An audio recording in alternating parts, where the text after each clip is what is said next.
from Columbus, Ohio. I'm Scott Foltz alongside Jason Dye. Those stories plus, Arkansas tries to turn the tide, the Cyclones blow through Oklahoma, and Utah tries to knock Oregon out of the playoffs. Cincinnati looks to corral some Mustangs, and the Buckeyes try to repel a Spartan invasion.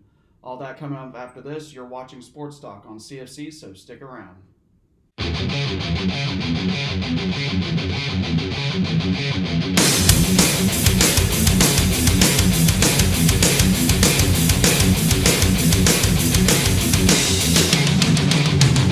Starting off in the SEC, Auburn continues to slide as they fall to Mississippi State.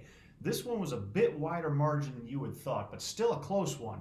43-34 Bulldogs, a 9-point game between two tough SEC teams. Both teams now 6-4. The Dogs to play Tennessee State next week and Ole Miss to close out the season, while the Tigers have a harder road through South Carolina and then the Iron Bowl. Yeah, and I really thought Auburn was going to pull this one out, and they kind of looked like they were on that track and couldn't get it done. Again, two tough SEC teams, but something's got to give. Yep. Yeah.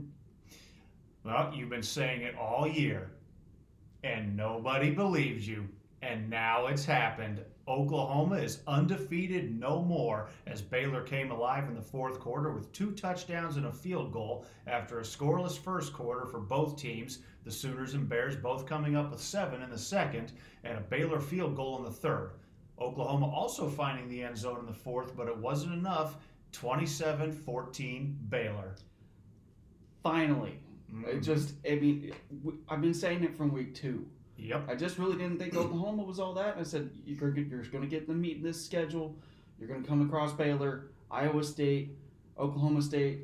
I said, Baylor is going to be the team that takes them out. And nobody believed you. Right. Oh, you're just a hater, Jason. Yeah, and and that's fine. Let them, but it's just kind of like Who's Lincoln, laughing now? Yeah, I am.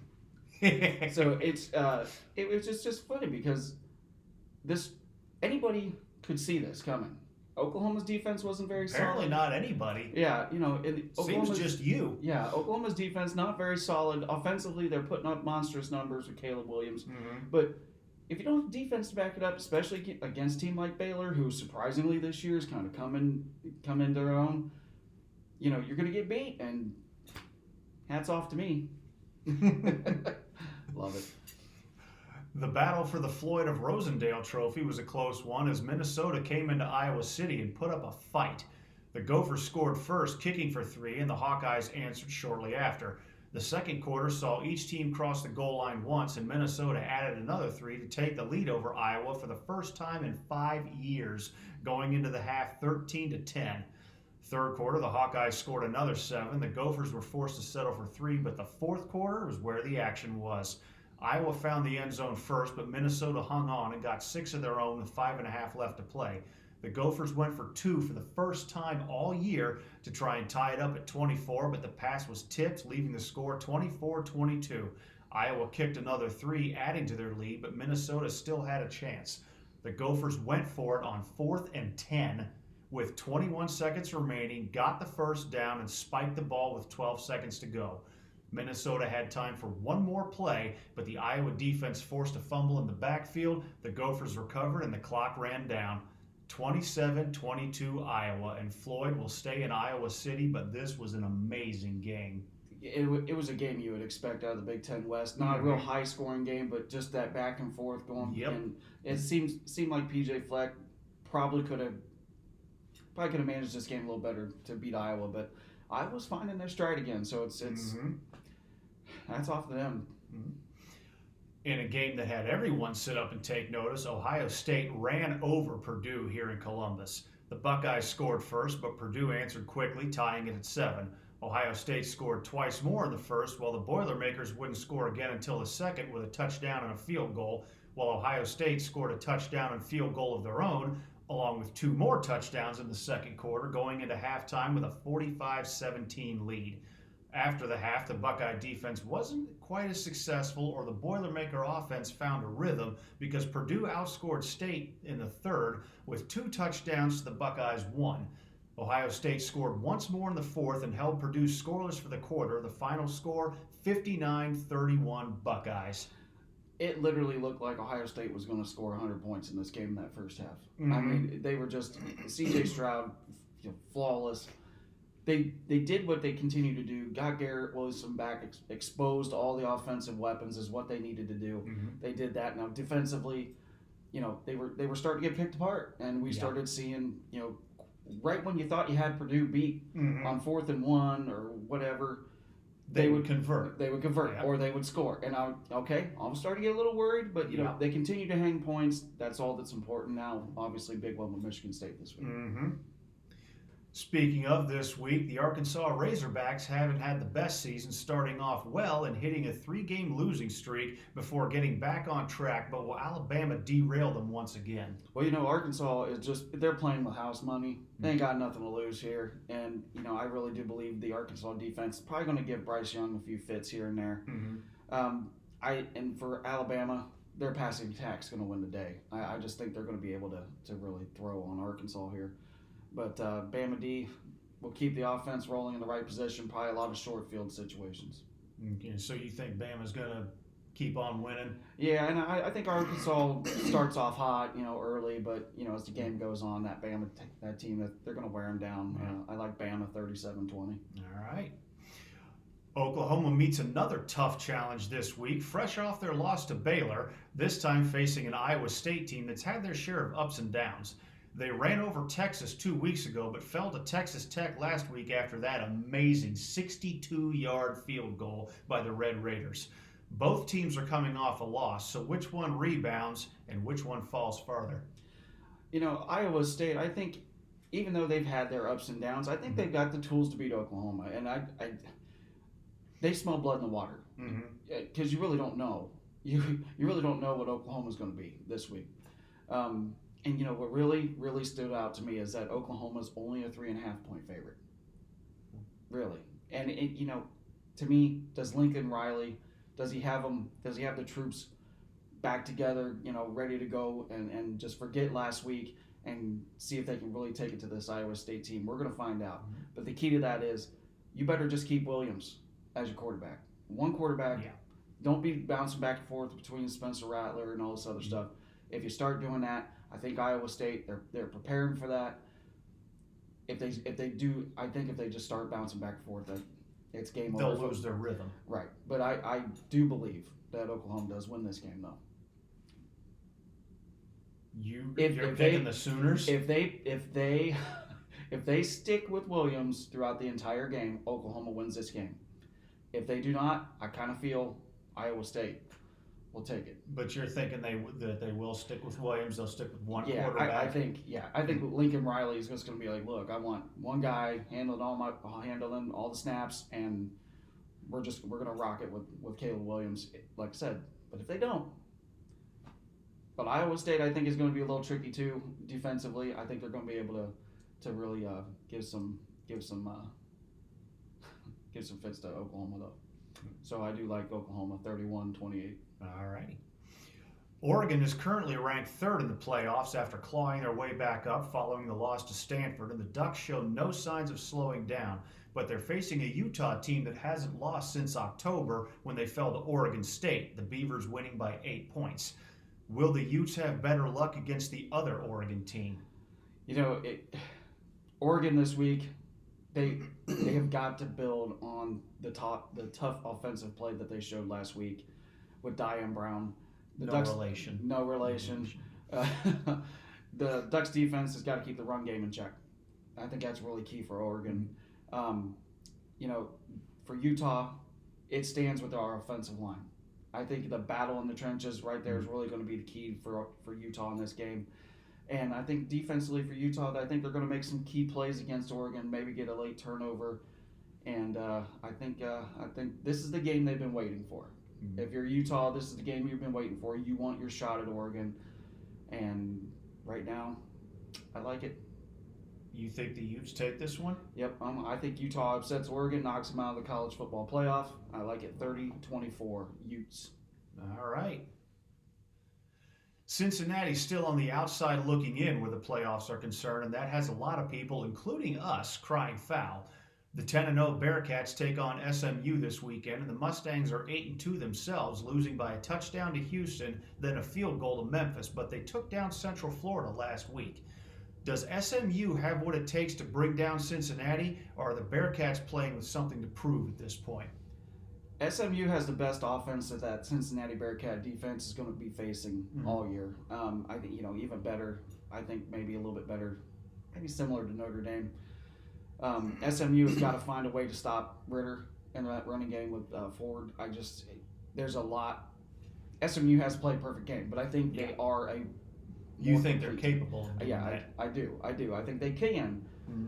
But for Cincinnati, it's very simple. Show no mercy. If you got your foot on the gas, you better have it through the floorboard, because you need all the style points that you need to be able to go into next Tuesday and just be like, look, we did everything we possibly could. Mm-hmm. We got the victory. We got style points. We got it all. We got the swag. Where are we at? Come on. Yeah. And right now, we're crying foul on it right now. Absolutely.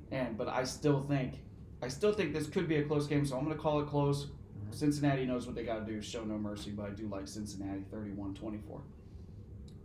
With SMU's prowess, you think they can put that on them? Yeah. All right. Ohio State plays the first of two Michigan teams, beginning with Michigan State.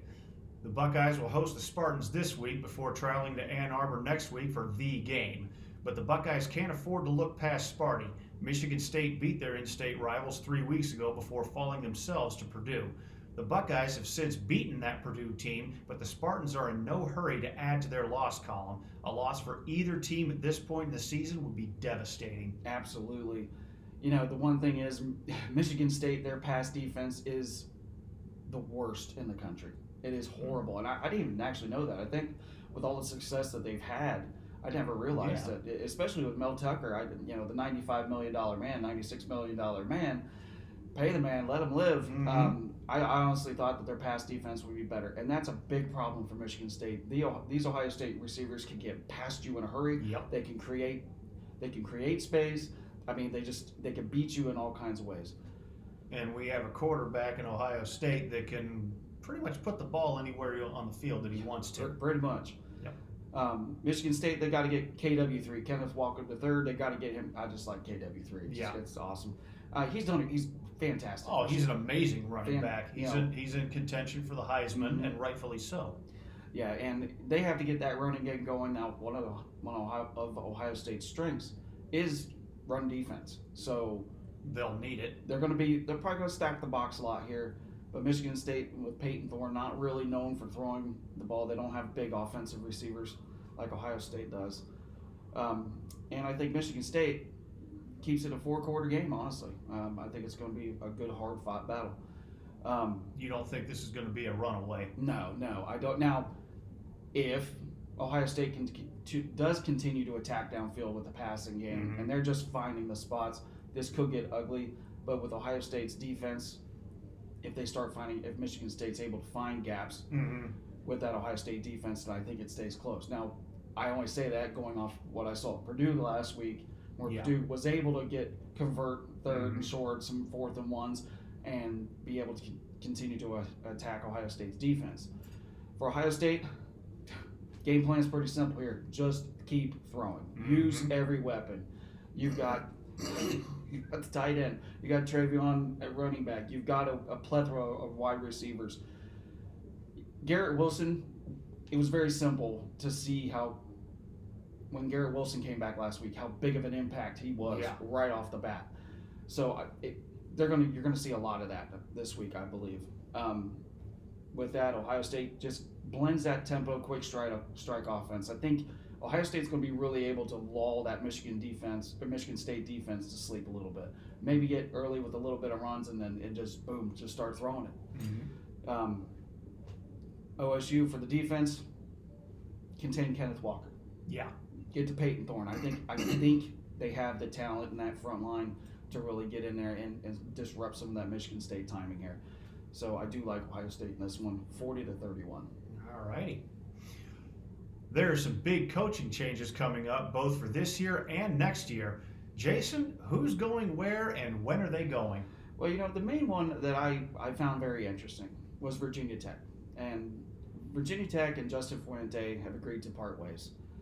And, there was a list of people who was likely to replace him. Now, he left Virginia Tech with a 42-31 record. Not terrible. However, not great, but at least winning. Yeah, but you're winning. Yeah. It's hard. It's hard for teams like Virginia Tech when you've got to go up against the Clemsons. Now, Clemson hasn't been all that Clemson great. last year. Clemson last year. And the year before. Maybe the year before. The year before. Not it's so hard much because, Clemson this year. Trying to get the recruiting and trying to get those kinds of players to come play for Virginia Tech. That means there have been some great players to come through Virginia Tech. Absolutely have. But they're not a name like Clemson is, or like Florida State is, or was, or Miami, or the North Carolinas. I think one name that really stands out to me on this list is the first one, Bill O'Brien, Bama's offensive coordinator.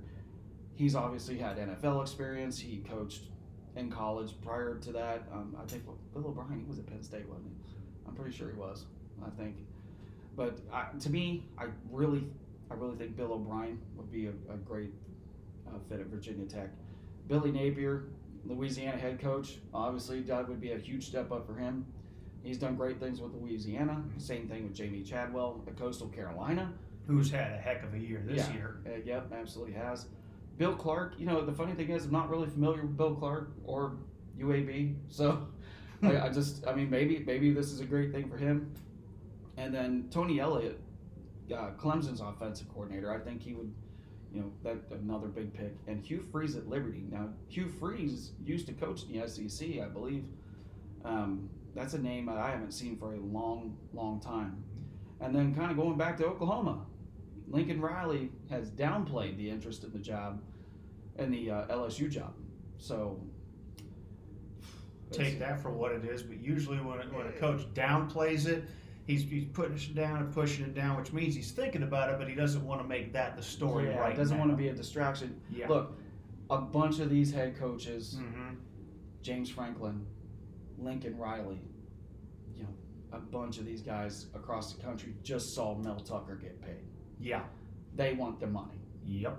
They feel that they're the $95, $96 million guys too. But does LSU have that kind of money to pay? I'm sure LSU has got. They got boosters. They got boosters like Texas has boosters. They got money, and it's just, for me, it's going to be interesting to see, especially what if Oklahoma doesn't do so well and he feels like he's not a good fit anymore all of a sudden, or maybe he wins out, and the next thing you know, LSU's like, hey, here's a blank check, dude. Yeah. Just take my money. But if Oklahoma doesn't win out, maybe Lincoln Riley's number starts going down. And that could be. And the same thing with James Franklin at Penn State. A lot of rumors swirling around him too. So it's going to be interesting to see the coaching changes going on this year. The hiring, the firings. It's going to be crazy. In other news, the Big 12 has fined Baylor $25,000 for the fans storming the field. Now, what is Baylor supposed to do? When you have 5,000, 10,000 fans rushing the field with 1 second left on the clock, so yes, in the most technical terms, they were on the field during a game, but the game was not at jeopardy. Oklahoma was not going to do a thing with that 1 second. It was over. Just let the clock tick down and be done with it. But what's the university supposed to do against fans in the stadiums? I don't know. Especially in those numbers. I don't know. This is one of the dumbest things I think ever in college football. Your team wins a big game. You got fans, they're storming the field, they're happy, they're celebrating, and it's like, oh, here you go, Baylor, you owe us $25,000. Yeah, that's like $1 for every fan that came on the field. And again, what was the university supposed to do to prevent it? I don't know. It's not like they were destructive. It's not like they were tearing down goalposts and throwing drinks at each other. I mean, for Pete's sake, let them have fun. Let them live. It's not like they threw full beers at a football player during the game who proceeded to chug said beer. Yeah. Wow. Crazy. Looking at this week's top 10, what do you have for us, Jason? Well, this week's top 10, starting at number 1 again, Georgia clearly deserves to be there. They're not going anywhere. And I think they play Charleston Southern this week, so they're not going anywhere. They're not going anywhere. Number 2, Alabama. I am still just confused. Yeah.